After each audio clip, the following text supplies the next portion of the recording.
Milford High and Milford High, we're for you, here for you to cheer for you. We have no fear for you, no matter who. Yeah, all right. Jack, this is Jack Minzey, he's our coach, and I'm going to let him talk about the team. Well, I wish I'd looked up a few statistics before. Ralph was just reminding me that we were not as good as I remember we were, but we'll get better as we keep telling the stories and get older. The one thing we did do, we were the very first team, I think, to play in the new high school. That's right. I think we broke that in, and I still remember that one end of the court, to save a little money, they didn't. They put the out of bounds, so it was about 3 feet under the basket, so it was kind of dangerous. But good group of guys. We had a good time. I enjoyed seeing them then, and it's nice to see all of them back here now. Well, Jack, would you like to talk about any particular players? I know when I interviewed a couple weeks ago, you talked about Pat Kelly, who regrettably left us about 40 years ago.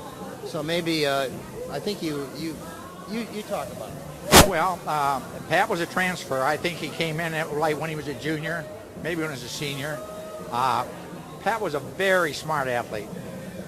He didn't have all the talent that you would have liked in a coach, but he was very smart. He had a very little trick, the good trick that he did. He'd dribble down the floor, and at the last minute he'd step over behind the guy, trail him, and stop. And the guy'd run over him and he'd get a free throw. Pat had the best hands of anybody. You could not take the basketball away from Pat. But he had the darndest moves to get in around that basket, but he could never put it in that hole. I mean, I just amazed. How did he ever get in there? But he'd always miss his shots. But he was a good kid, smart kid, and I miss him a lot. Photo.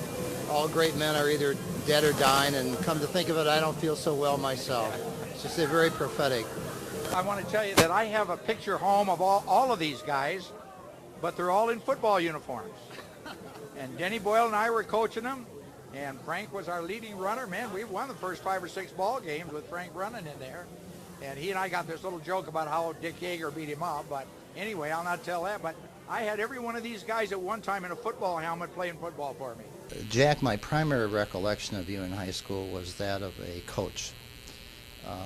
What experience did you bring to Milford in terms of a background as a coach? Well, actually, I played high school ball, and I started playing varsity ball when I was a 10th grader, and did pretty well. I actually went out for college ball a couple of times, and both times played the first couple of games, but I went to college at the time that all the veterans were coming home. So at Eastern Michigan University, one year we had 900 students. The following year we had 2,000, and all of them were, with 1,100 were freshmen. And they were all people who had played ball and played 3 years, went off the service, got 4 more years of eligibility. So I started playing intramural ball, and then I got on a team that was kind of a semi-pro team. And we used to play all over the state of Michigan, played a couple times a week, and I played City League ball.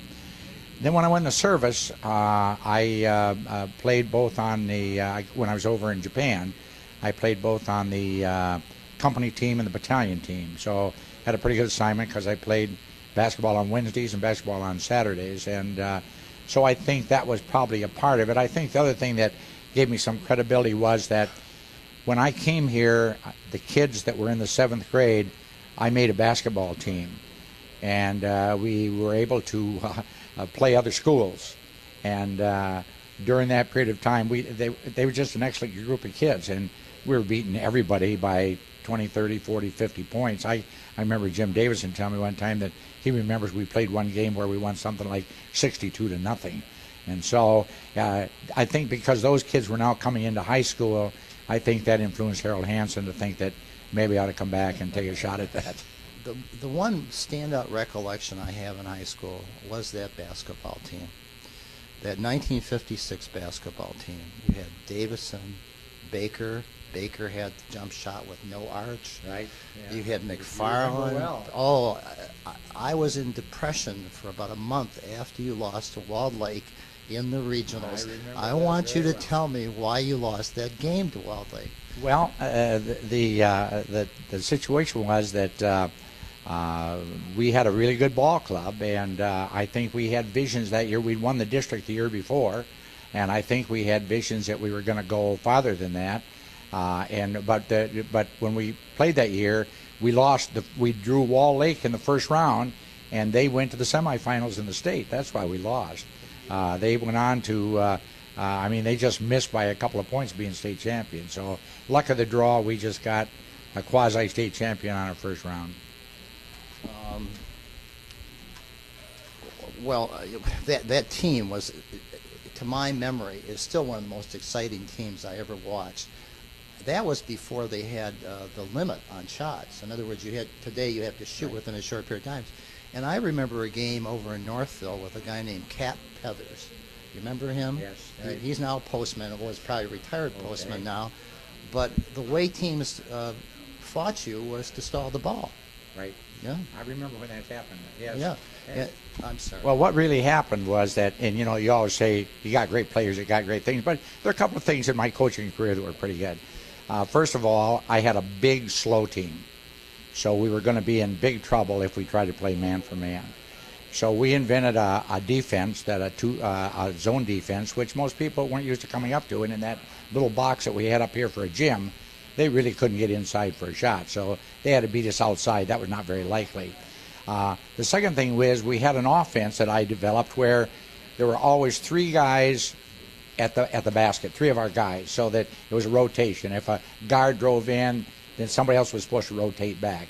But the big one that I remember that I was really proud of was that we went over to play Brighton, and I did not know that they were going to do this stall because we were beating pretty people handily, and I'd gotten a call from the superintendent, our superintendent, saying the superintendent at, I think it was Holly, had called him and wanted to know why we weren't, why we're beating everybody so badly.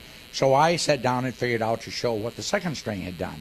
I mean, people forget people like John Sherwood and some of those people who were second stringers who could have been first stringers at most schools. And actually, it turned out that we had second stringers that were averaging 10, 12, 15 points a game, and we were running up those big scores. So they decided, the coach the guy's name was Bob Scranton. They have a building named after him over there now. He was the athletic director. And we went over there and we tipped off the ball. We always got the tip because we had a planned play where we always got the ball and always got 2 points out of it. And again, that was, I think, part of my coaching contribution. So we got the ball and went down and scored 2 points. They came back down and stood out and held the ball and held the ball. And so we tried to go to a man-to-man, and they drove in under the basket but never shot. So pretty soon I began to see what was going to happen. So we couldn't get a timeout because they had the ball, so we couldn't get a timeout till the quarter was over. And it was the score was like 2-0, our favor. So I told the kids, well, look, we're going to get the tip-off. We get 2 more points. And we're going to get the tip-off at half. We're going to get 2 more points. And we're going to get the tip-off in the third quarter and get two more points. So, and that's what happened. So I said, but watch me, because when we get down to the last 2 minutes, if they're smart, we're only going to be up 6 points, and they can easily make 6 points. So we got down to the last part of it. I don't know if you were at that game, but actually our players just kind of stood around because they were just holding the ball.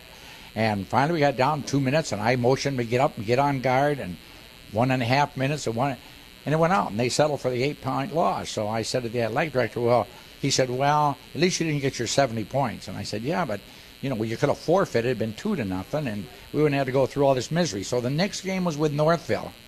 And I devised something that later people called the trap press. And we worked on that all week. And the idea was that a guy covers the man taking the ball out of bounds, and the minute he passes it in, you double team the guy that gets the ball. And at Northville, we had them 38-4 before they knew what hit them, and then there was no more of that. So that really worked for us, and it really, and I felt that was one of my neat contributions. But